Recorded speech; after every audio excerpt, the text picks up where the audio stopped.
Hello, Dr. Inglesby and classmates. Today I'm going to talk about how to perform a project premortem. When I read the words premortem and postmortem, the first thing that comes into my mind is the medical field. When a person dies, they do an autopsy, which is the postmortem. That gives the doctors the causes of death that happened to that person and also gives them a little insight on what could have been done or the treatment they would have given him to prevent their death. But today we're going to talk about a project pre-mortem. The name comes from the idea of a project post-mortem, a meeting held at the end of a project in which stakeholders extract lessons learned from what went both well and poorly on a recent completed project. Learning from projects at the end of a project is nice, but it benefits only future projects. It's no use of the current project.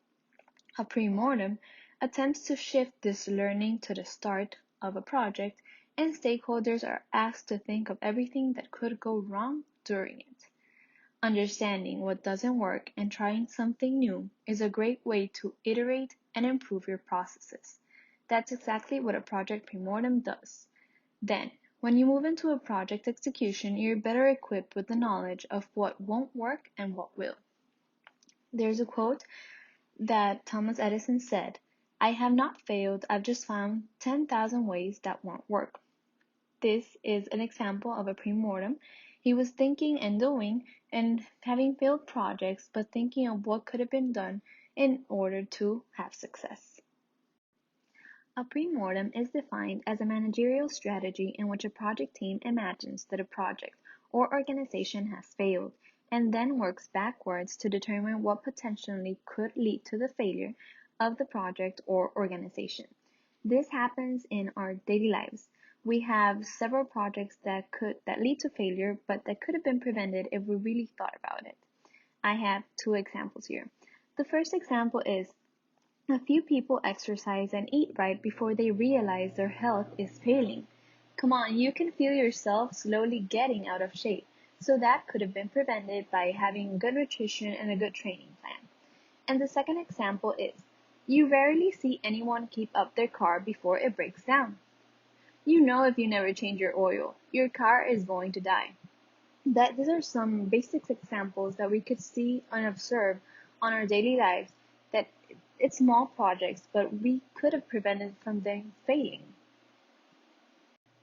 With the project premortem, we are able to do different things. The first one is gain perspective hindsight. According to a research in 1989 by Deborah J. Mitchell, Jay Russo, and Nancy Pennington, perspective hindsight increases the ability to correctly identify reasons for future outcomes by 30%. The second one is reduce overconfidence. Sometimes we want a project to succeed so badly that we unconsciously allow ourselves to bias to take over and ignore risks. The third one is it involves cross-functional teams. Because a premortem involves a variety of stakeholders, not just the core project team, it brings new perspectives and provides valuable insights into potential project risks that you wouldn't otherwise identify. And the last one is align on project risks. Like most risk management plans, a premortem flags potential project risks. Then, when you're working on the project, you and your team are more aware of the roadblocks and you can identify those risks faster if they don't come to pass. So we learned that a project premortem is done before starting a project. We sit down and gather a team and focus on the project plan we have and just think it has failed. There's 6 steps to perform a project premortem. The first one is gather a project plan, which we would already have. As we've learned in this class, the project is a blueprint of the key elements your team will accomplish during the project.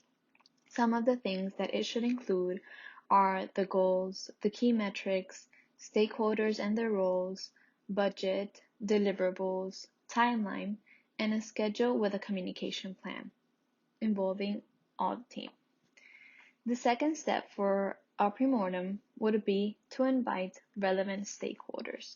This includes your core project team, as well as any other cross-functional working partners that could have a little more insight on what a failure could be, and this will allow us to create solutions to prevent it. The third step is brainstorm potential project failures. An important step of the brainstorming is making feel everybody comfortable on what they think.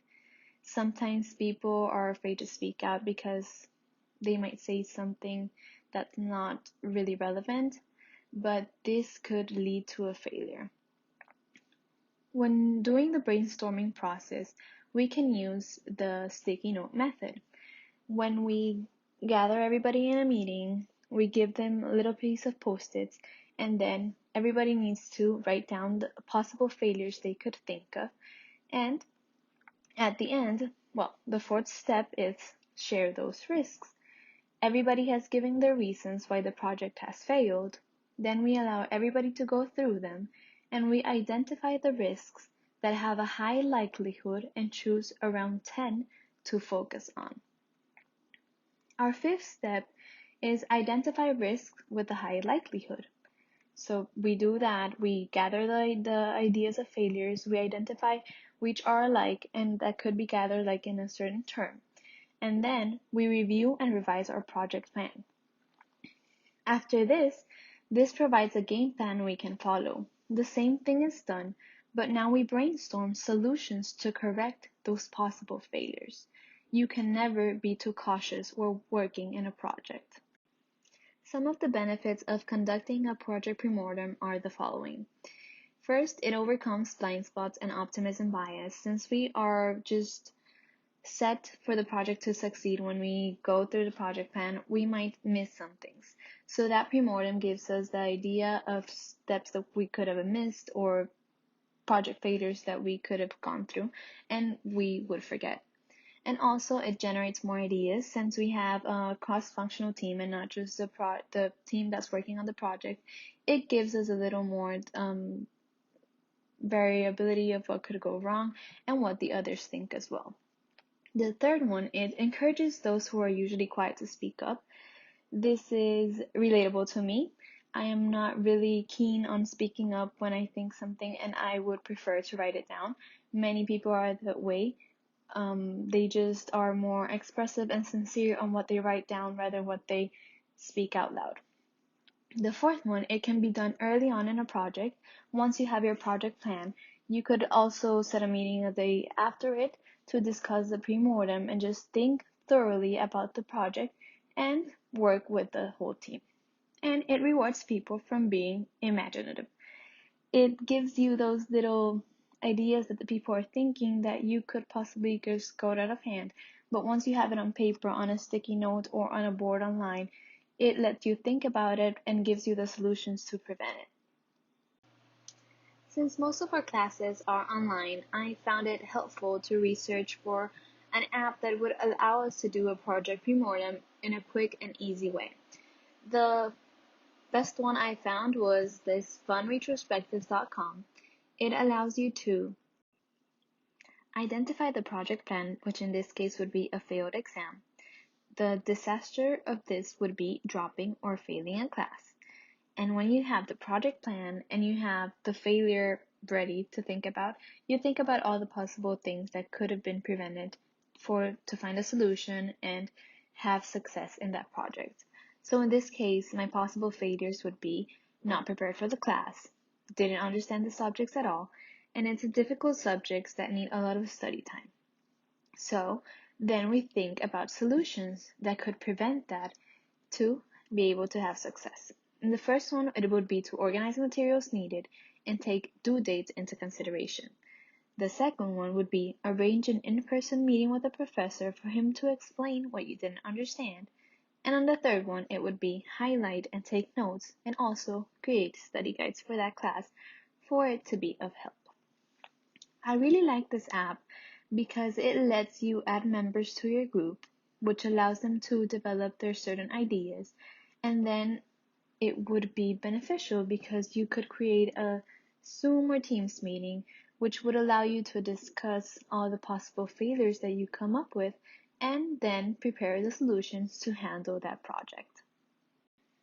Too many businesses projects don't deliver their full potential, and too often it's easy, with hindsight, to look back and say, why didn't we anticipate that?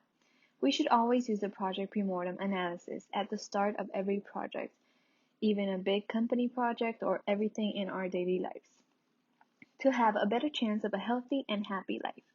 According to the research we took a look at with the Harvard Business Review article, it shows that you'll be 30% more successful at identifying reasons for failure using this technique. Thank you for your attention.